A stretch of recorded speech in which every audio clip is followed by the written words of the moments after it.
Changeling of the Guard, written by V. Drake 77, narrated by Equinox 3141. Chapter 51. Celestia hummed cheerfully to herself, reviewing the latest in a long line of personal missives and documents requiring her seal.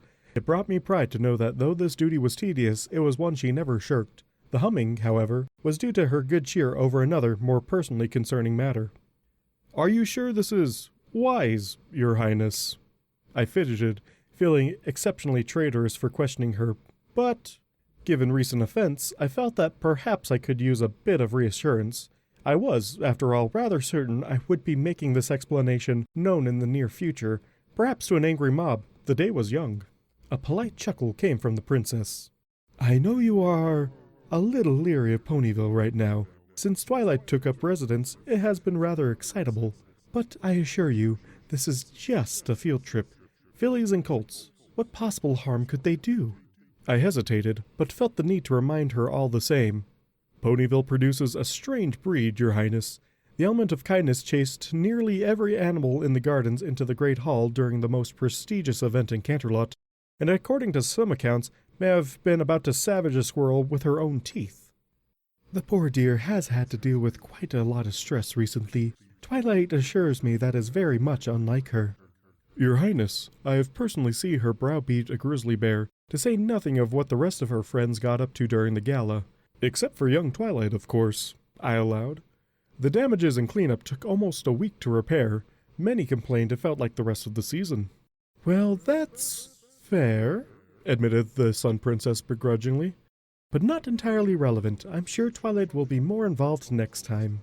I refused to even consider what that implied. "I am reasonably sure 2 of those fillies are in fact related to the elements, and I have it on good authority that they are considered exceptionally rambunctious, even amongst the residents of Ponyville." "Oh, idle, they're children. Children will be boisterous and they'll make little trouble. Nothing your fellow guards can't handle, I'm sure." "Twilight never made trouble." I looked to a fellow guard and he nodded eagerly before resuming typical stony silence. Spearhead, while not exceptionally bright, shared an interest in the arts. Unfortunately, he also tended to be rather modernistic with his interpretations. Sometimes a splotch was just a splotch. "Twilight was an exception and not the rule," she gently chided me. "And can you really deny that she is happier now that her life is a little less by the book?" I flatly refused to accept that terminology for fear that she would never forgive me for speaking ill of literature. "Another good point. Let us agree never to speak of that little slip of the tongue, shall we? Besides, what could happen?" I restrained my eyebrows. "After you offer the world a challenge like that, I shall set about reinforcing Princess Luna's tower." A faint chuckle from the princess as she shook her head and glanced back out of the window overlooking the garden, followed by a look of displeasure and a sigh. "Some enterprising Pegasus has put a message over the castle again." "What does reticulating splines even mean?"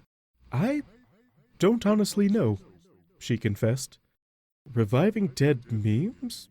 She actually bit her lower lip, peering up at the cloud letters, which were slowly shifting into other messages. "Now installing... what is that?" "It looks like the clouds in the form of a face, perhaps?" Spearhead hesitantly offered. "A pair of shorts? You know, like some ponies put their pets in when they dress them up?" "Spearhead, please fetch me an ink and quill. I'm beginning to fear that I should contact Twilight and her friends."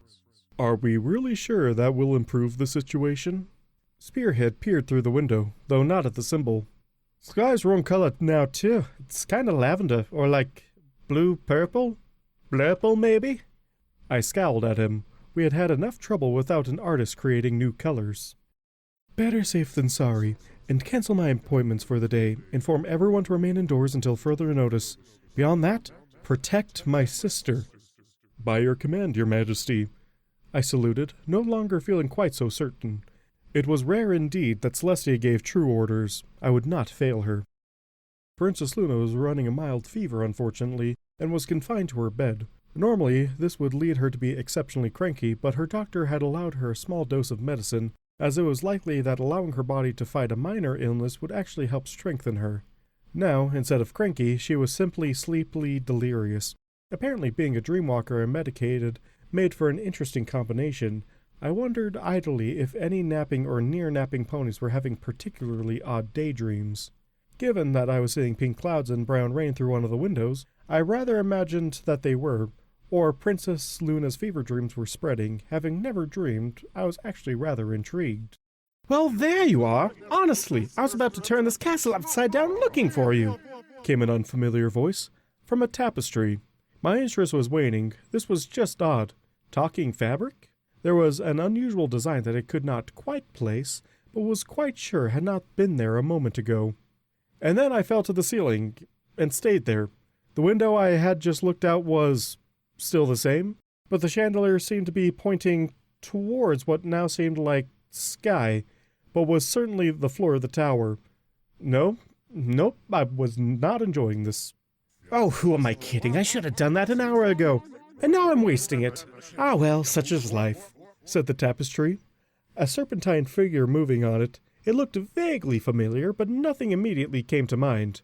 The figure made a motion with its talons, causing a distinct snap, and the world rotated again, leaving me to catch myself on the ground, this time with a bit more grace. I shook my head, hoping to clear it of the odd, erratic mindset that was clearly still afflicting me. "Forgive me, sir, I seem to be a little out of sorts." A guffaw from the tapestry. "Sir, now? How very impossibly polite of you! Though to be fair, most of your fellows just run screaming." I frowned. I cannot imagine why. And now I was talking to the tapestry, or what I thought was a tapestry. I did hope this apparent delirium wouldn't spread much further. It would be bad for the princess's image. "You really don't, do you? Maybe this will help." The figure posed, then turned gray. Though it was a bit more angular, now I recognized the image. "Would that be your statue in the garden?" "Not exactly," came the rumbling response. Another pop, a flash, and the tapestry was again vacant. Before me was something that suddenly set my senses on edge. As a statue, it had bothered me, true. It was a patchwork, but a master patchwork, I had thought.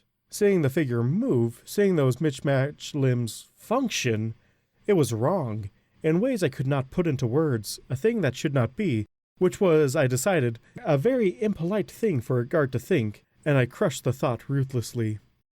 "Discord, god of chaos, in the flesh, formerly not in the flesh, which actually brings me to the point of this little visit." "Oh, I did some work on you then." I gave him another look and wondered if he had complaints. I gave the abomination a once-over, looking for flaws in my adjustments. Before I could inspect his face or horns, the creature barked. "No eye contact! We're getting this out of the way before it gets any weirder than it already is. Honestly, I don't want it getting around that I had lichens picked out of places I didn't even know I had. But look at this!" He aggressively flicked his beard at me before pulling the tuft, making it roughly half his body length. "It's never been so soft! I can't even complain about it! Believe me, I tried! But even I can admit a little manscaping goes a long way!" He gave his eyebrows a tug, and the long, luxurious beard receded. "To be truthful, it was more landscaping at the time," I admitted. "So, were you aware when I—" "You're already making it weirder! Don't ask!" Discord cleared his throat, adjusted a tie he hadn't been wearing, and went on. "Look, you did me a favor, cleaned out my grout, so to speak, and gave me a good laugh.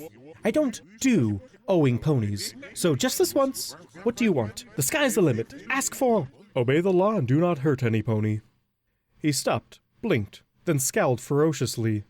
"What kind of a stupid boon is that? I am the god of chaos! You could have asked for anything! Power, wealth, station, enormous assets!" He snapped his talons, and a single gigantic coin began rolling down the stairs of the tower, cracking several as the enormous mass of metal made its way to the ground. I considered, but shook my head. I did not bother collecting all of my pay as it was, and I was quite content with my role within the guard. Perhaps a lesser position would be more comfortable, but it was at the order of Princess Celestia herself that I was a corporal. "As your apparent imprisonment has ended, I only wish that you would go about your business as a productive member of Equestria."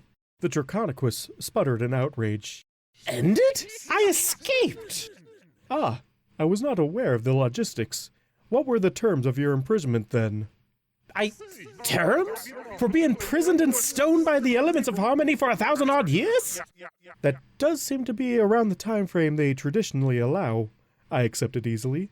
Perhaps you were let out on good behavior. The grinding sound from the creature's maw was truly amazing.